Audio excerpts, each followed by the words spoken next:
네, 안녕하세요. 저희 지난 시간에 이어서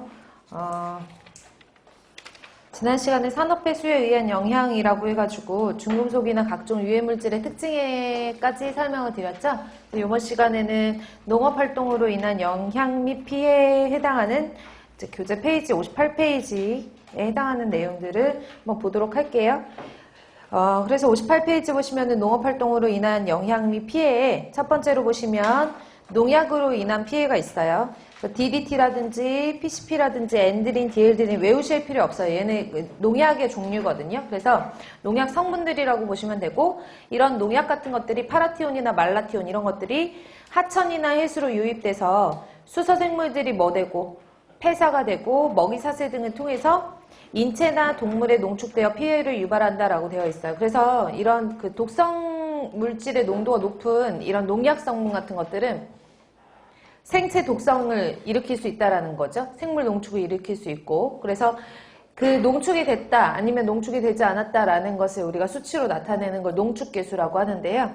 밑에 참고 표시 해놓으시고 니은번에 농축계수라고 되어 있는데, 그 농축계수 계산하는 방법이 뭐 수중에 환경수 속에 있는 원소나 화합물의 농도 분의 수중 생물 체내의 원소나 화합물의 농도라고 되어 있거든요.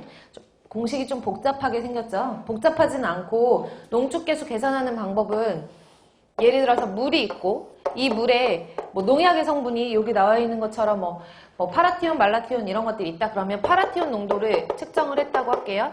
파라티온 농도가 물속에 약 0.2 ppm이 있다고 할게요. 예를 들어서 물에 파라티온이 얼만큼 들어가 있지? 라고 했더니 수중의 파라티온의 농도 0.2 ppm인데 이 안에 물고기가 있는데 이 물고기를 보고 이 물고기 안에 파라티온이 얼마만큼의 농도를 가지고 있는지를 봤어요.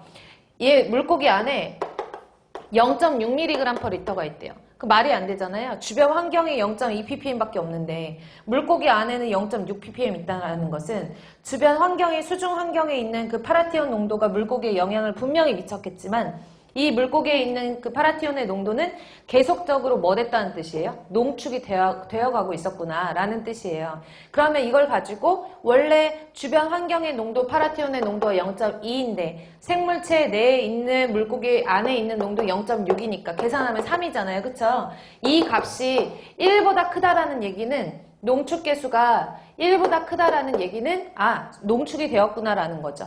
수중 환경의 농도가 0.2인데 물고기 안에 있는 농도가 0.1이래요. 그러면 얘는 지금까지 계속 농축된 게 아니라 그 주변 환경의 영향을 받았을 그 경우가 크잖아요. 그쵸? 근데 이 안에 있는 농도가 생물체 내에 있는 농도가 더 높다라는 것은 그만큼 농축이 되었구나라고 하는 생물 농축을 알려주는 거죠. 그래서 그것을 농축계수라고 얘기를 하고요. 바이오 컨센트레이션이라고 해서 지난번에 생물 농축에 대해서도 말씀드렸으니까 그렇게 기억만 해놓으시면 돼요. 농축계수의 의미는 그 정도로 확인을 하시고, 그래서 디귿번, 리을번 같은 경우에는 한 번씩 읽어보시면 농축성이 있는 물질은 대부분의 중금속류 농축성이 있고요. 그 다음에 방사성 물질이나 농약계 중에서도 유기염속의 농약에 해당하는 것들, 유기염속의 농약에 해당하는 것들은 농축성이 있다고 알려져 있어요. 리을번에 보시면 물의 용해성이 큰 물질은 농축성이 어떻다? 작다라고 했었죠. 그래서 제가 지난번에 용해성이 크다라고 하는 거는 생체 내에 농축이 잘 안 된다 그랬잖아요. 생체 내로 바깥으로 용해성이 크다라는 것은 다른 말로 수용성이 크다라고 표현을 할 수가 있고, 물에 잘 녹는 물질 같은 경우에는 외부로, 생물체 외부로 잘 빠져나가기 때문에 농축성이 작은 편이다. 이렇게 보시면 돼요. 그리고 밑에 보시면은 이제 농약의 종류라고 해서